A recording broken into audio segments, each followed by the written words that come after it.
एक चम्मच रोज खाएं, आंखों की रोशनी बढ़ाएं और भयंकर से भयंकर दूर का पास का चश्मा हटाएं। दोस्तों, अगर आप छोटे हैं, नौजवान हैं, बुजुर्ग हैं, इससे कुछ भी फर्क नहीं पड़ता। माइनस माइनस 6 6 8 8 नंबर का चश्मा प्लस 6 8 नंबर का चश्मा भी पूरी तरह से उतर जाएगा। प्राचीन हमारी आयुर्वेद की ग्रंथ चरक संहिता का और श्री राजीव दीक्षित जी के द्वारा बताया गया जो घरेलू नुस्खे होते हैं ना, 5 से 6 चीजें मिला करके आज मैं आपको इस वीडियो में होम रेमेडी बनाना सिखा रहा हूं। इसको आप कांच के डब्बे में स्टोर करके रखिए और किसी को भी सिर्फ 1 महीना हल्के गुनगुने पानी या दूध के साथ, आगे मैं आपको वीडियो में बताऊंगा किस तरह से कितनी बार लेना है, देकर देखिए, भयंकर से भयंकर चश्मा उतर जाएगा। और आयुर्वेद के नियम भी बताऊंगा, 5 नियम जिनका अगर आप पालन करते हैं इस नुस्खे के साथ तो पूरी तरह से चश्मा उतर जाएगा। वीडियो को ध्यान से अंत तक अवश्य देखें। वीडियो को लाइक करना बिल्कुल भी ना भूलें। आपके एक लाइक से हमारा मोटिवेशन अप होता है, हमारा इंस्पिरेशन बढ़ता है। साथ में चैनल को सब्सक्राइब करके बेल आइकन घंटे के बटन को दबा के ऑल पे क्लिक करना बिल्कुल भी ना भूलें, ताकि जब भी मैं अपने चैनल पे एक नई वीडियो अपलोड करूं उसकी नोटिफिकेशन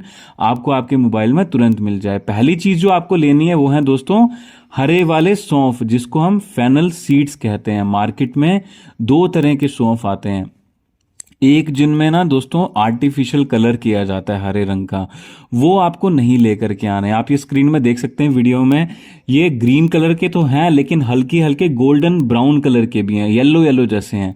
तो इनमें नेचुरल कोई भी आर्टिफिशियल कलर मिलाया नहीं होता, नेचुरल होते हैं। दूसरे नंबर पे जो आपको चीज लेनी है यहाँ पे वो है दोस्तों मामरा गिरी। आप इसको क्या कहते हैं मुझे नीचे कमेंट बॉक्स में जरूर बताएं, क्योंकि कई लोग ना बादाम सिर्फ खरीद करके लेके आते हैं लेकिन उसका फायदा आपको नहीं होगा अगर आप सही बादाम का प्रयोग नहीं कर रहे। ये जो बादाम आप वीडियो में देख रहे हैं ना लाइव, ये है दोस्तों मामरा गिरी। इसमें विटामिन ई और विटामिन ए ज्यादा मात्रा में होता है बजाय जो कैलिफोर्निया जो अमेरिका के बादाम होते हैं उसके मुकाबले। ये जो बादाम होते हैं ना, इनमें दोस्तों मामरा गिरी में जो कैल्शियम होता है, प्रोटीन होता है, वो बहुत ज़्यादा अधिक पाया जाता है और ये महंगा भी होता है थोड़ा। दोस्तों फेनल सीड्स यानी कि सौंफ के बीच में ऐसे पोषक तत्व पाए जाते हैं जो कि आपकी जो रेटिना होता है, जहां पे आपकी नजर बनती है आंखों की, वहां पे दोस्तों जो ब्लड सर्कुलेशन होती है ना, उसको ये इंप्रूव करने में मदद करता है। और जो बादाम होते हैं वो दोस्तों आई साइट को बाज की तरह तेज करने के लिए, क्योंकि हमारी जो आई साइट होती है, जो रेटिना होता है, उस पे जब इमेज बनती है, इमेज बनने के बाद में दोस्तों वो प्रोजेक्ट किस तरह से होती है बाहर, उसी पे डिपेंड करता है कि आपकी नजर कितनी अच्छी होगी। तो उस प्रोजेक्शन को अच्छा करने के लिए बादाम और सौंफ बहुत ज्यादा अच्छे होते हैं, लेकिन सेवन करने का सही तरीका जान लीजिए। यहां पे मैंने तवा ले लिया, तवे पे धीमी आंच पे मैंने इंडक्शन को ऑन कर दिया है और आपको लगभग लगभग अगर आप 1 महीने के लिए ये प्रयोग बना रहे हैं तो 100 ग्राम की मात्रा में सौंफ लेकर के आपको दोस्तों धीमी आंच पे भून लेने हैं। दोस्तों सौंफ को ज्यादा नहीं भूनना है वरना कड़वे हो जाएंगे और इसके पोषक तत्व भी डिस्ट्रॉय हो जाएंगे। तो ये चीज का ध्यान रखें कि धीमी धीमी आंच पे ही आपको इसको भूनना है। उसके बाद में दोस्तों आपको एक चीज का ध्यान रखना है, जिनकी भी आंखों की रोशनी कमजोर है, इसके अलावा जिनको शारीरिक कमजोरी भी बहुत अधिक रहती है, ये नुस्खा उनके लिए भी कारगर है। और जिसको कैल्शियम की कमी और हड्डियों की कमजोरी रहती है, उन पुरुषों के लिए, महिलाओं के लिए, बड़े बुजुर्गों के लिए भी नुस्खा बहुत ही ज्यादा कारगर है। आपकी आंखों की रोशनी तो बढ़ाएगा लेकिन चुस्ती, फुर्ती, सफुर्ती, ताकत शरीर में, अगर आपको आलस से बहुत ज्यादा आता है, जैसे आप उठते हैं एनर्जी लेवल बहुत कम रहता है, ऐसा लगता है कि ताकत ही नहीं है अब शरीर के अंदर, तो उसको भी बढ़ाने में ये मदद करेगा। लेकिन जिसकी आंखों की रोशनी कमजोर है दोस्तों, उनको नंगे पैर हरी घास पे सुबह सुबह सूर्य उदय होने के आसपास यानी कि 8:30 बजे से पहले पहले प्रतिदिन नंगे पैर घास पे चलना है। दोस्तों सौंफ को भूनने के बाद धीमी आंच पे आपको यहां पे बादाम ले लेने हैं। दोस्तों बादाम को यहां पे मैं धीमी धीमी आंच पे ड्राई रोस्ट कर लूंगा और आपको जैसे आपने सौंफ थोड़े से ड्राई रोस्ट किए थे वैसे ही आपको बादाम को भी ड्राई रोस्ट ही करना है। आपको ज्यादा मात्रा में इसका प्रयोग नहीं करना है। तो ये लगभग मान के चलिए अगर मैंने 100 ग्राम की मात्रा में सौंफ लिए थे तो यहां पे मैं 40 से 50 ग्राम की मात्रा में बादाम ले लूंगा, मामरा गिरी ले लूंगा और उसको इस तरह से आपको धीमी धीमी आंच पे भूनना है। तो आयुर्वेद के साथ साथ में भूनने के साथ साथ में मैं आपको नियम भी बता रहा हूं। पहला नियम मैंने बताया कि हमारा शरीर 5 तत्वों से मिलकर बना है, उसमें मिट्टी, पानी, हवा, आकाश और अग्नि। तो जो मिट्टी का तत्व होता है उसको अपने भीतर अगर आप बैलेंस कर लेते हैं तो रेटिना में ब्लड का सर्कुलेशन अच्छा होगा। उसको बैलेंस करने के लिए दोस्तों आपको क्या करना है कि नंगे पैर सुबह के टाइम खासकर 8:30 से पहले आपको हरी घास पे चलना है। पार्क में जाइए अगर घर में घास नहीं लगी है, नहीं तो दोस्तों आप मिट्टी पे भी, सॉइल जो होती है उस पे भी नंगे पैर चलते हैं तो उतना ही लाभ होता है, ये चीज का ध्यान रखें दोस्तों। इसके अलावा आयुर्वेद का दूसरा नियम ये कहता है कि पानी को आपको एक अलग ही तरीके से पीना है, उसी तरह से अगर आप पिएंगे तभी आपको फायदा करेगा। तांबे के बर्तन के पानी में, कॉपर वेसल में पानी को स्टोर करके रखें, आगे मैं आपको अभी वीडियो में बताता हूं फिर कैसे पीना है। अभी फिलहाल यहाँ पे मैंने क्या किया है कि जो ग्राइंडर होता है उसके बीच में फेनल सीड्स जो भुने हुए थे उनको यहाँ पे डाल करके मैंने किस तरह से दरदरा पीस लिया। धीरे धीरे करके पीसें, एक ही बार में पीसेंगे तो दोस्तों ये इसके जो पोषक तत्व होते हैं वो डिस्ट्रॉय हो जाएंगे। तो आपको तेज नहीं पीसना है, स्लोली स्लोली करके पीस लेना है।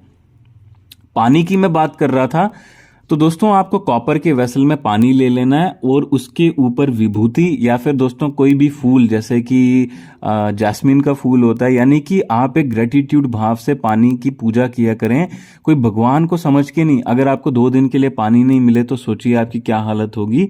उस ग्रेटिट्यूड के भाव से आपको पानी के प्रति एक आदर भाव रखना चाहिए, उसके बाद सेवन करना चाहिए। तो यहाँ पे मैंने कटोरी में डाल लिया, बादाम को भी यहाँ पे मैंने पीस लिया है भूनने के बाद में, और साथ में सौंफ को भी मैंने यहाँ पे पीस लिया है भूनने के बाद में। दोस्तों तीसरे नंबर पे जो हमारा आंखों की रोशनी को तेज करने के लिए प्रयोग होता है वो है दोस्तों त्राटक। त्राटक को सीखने के लिए आप YouTube पर सर्च कर सकते हैं ईशा फाउंडेशन सदगुरु जग्गी वासुदेव।